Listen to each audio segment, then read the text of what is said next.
about children's health and how it affects them within PE, as well as poverty. And we're going to cover what it is and how poverty affects children and how it affects them within PE. So the health agenda is the aim to improve the overall health of the general public. As you can see, 1 in 3 men and 1 in 2 women aren't considered physically active enough to be healthy. In the physical inactivity in the UK costs 7.4 billion to the UK annually. As a result, it's important to gather over general population to be more active to lessen the strain on the UK financially.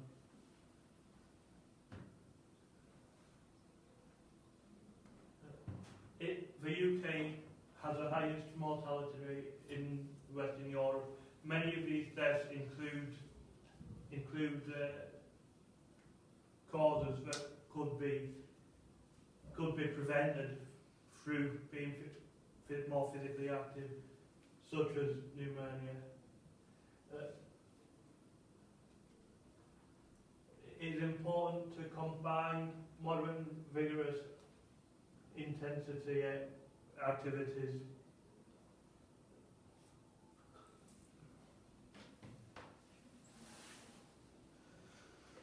There are guidelines that are put in place to help create a more active society. There is encouragement to combine moderate and vigorous intensity within different types of activity. This encourages participation as it suits individual lifestyles and their preferences.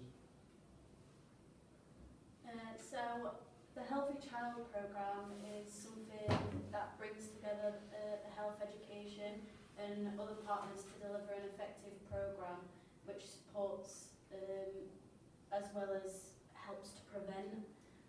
So it launched 12 years ago, and it's the bedrock for health improvement. It's aimed at young children and young people, so from 0 to 19 years, and it provides a national template for local authorities. So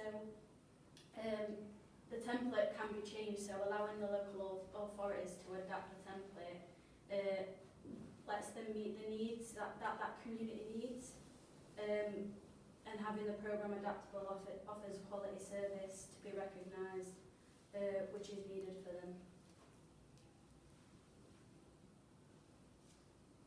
So in this graph, it basically shows children's activity levels in the minutes that they need to meet per week. So there's stuff that needs to change. So there needs to be a focus upon maintaining female participation, especially throughout the teenage years, because as you can see on here, it's dropped a lot less than it has for the males. But PE has a good impact on increasing the minutes met per week. As you can tell by the purple bit from the top, it just extends it that little bit more. And getting students active within school can help motivate students maybe outside of school as well. It gives them maybe inspiration to participate in any extra curricular activities. Youth sports is seen as a medium that can promote more physical activity and overall improve children's health.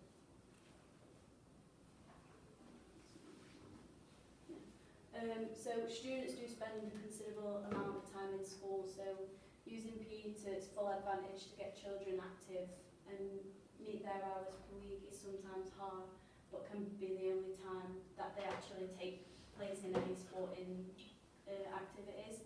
The lack of participation is down to there being not many options for students to progress to who aren't advanced athletes, which is that's outside of school. So extracurricular activities give students that can't maybe afford it outside of school the opportunity to take part in a sport that they're interested in, and as well, obviously extracurricular activities are optional for students, so sometimes adult supervised activities attract students more and encourages more physical activity than it would maybe for your PE lesson, because their extracurricular is not. So the current health agenda suggests that the need for inclusive PE is greater than ever to encourage more students to be physically active. Inclusive PE should be aimed at target groups that maybe face barriers to physical participation. One of these groups that should be targeted is the children in poverty. Is in a class of 30, on average, 9 will be living below the poverty line.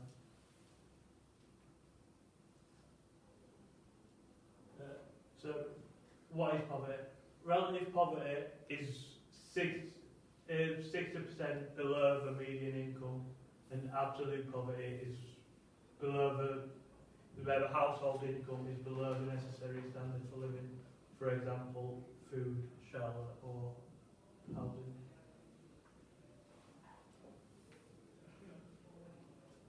For 4.2 million, or 29% of all UK children, were living in relative poverty in 21-22, which is up from 3.6 million just 11 years previous.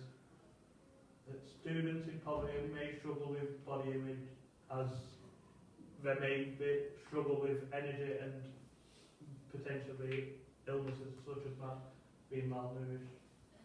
Students might struggle with the PE kit, so not being able to afford PE kit or new PE kit. So what they might have might be old or damaged, so going into a changing room and having to get changed isn't something that they necessarily want to do, because they might not have the same new PE kit that all the other students have, so it makes them not want to participate within PE. High quality PE is an entitlement for all pupils from the teaching standards. In order to provide it, it's important to adapt the lessons to meet certain target groups. So 74% of teachers have reported problems with PE kit, while 81% reported students having weather inappropriate clothing, meaning like they won't have a coat, or they might not have a jumper, they might be wearing shorts when it's freezing outside. And this statement below says it can be improved by relaxing the PE kit rules, which includes allowing students to wear plain clothes instead of the PE kit, which they might already have at home. That might be what they wear in their day-to-day life when they're not at school. So it discourages the logos of stuff. So parents that don't have a lot of money to buy expensive branded clothes, allowing all the students just to wear plain, normal, average clothes. No one would know if it was expensive or if it was cheap. So another barrier that children in poverty may face is hunger and energy levels. 81% of students are reportedly going to school without eating a healthy breakfast.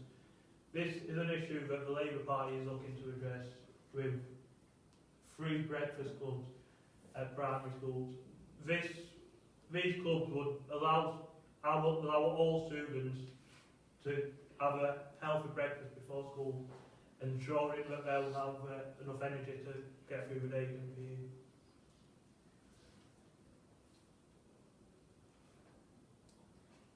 There are action plans that are put in place to create a healthier UK.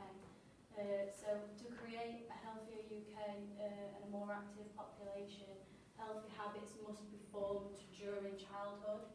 As a person's attitude towards sports is shaped by their experiences, so if they're not getting the best maybe PE lessons or stuff like that, they're not encouraged to take part in stuff. The older they get, as we see from the graph further on, the level of participation just drops. Increasing physical education hours is a first step to motivating children to become more active and healthier. It becomes more inclusive for those that cannot participate in out-school activities. One group that may struggle to take part in sports outside of school are children in poverty, as these children face a number of barriers such as health, energy and kids. This target group makes up a large proportion of the class, but may not always be seen. Good, well done.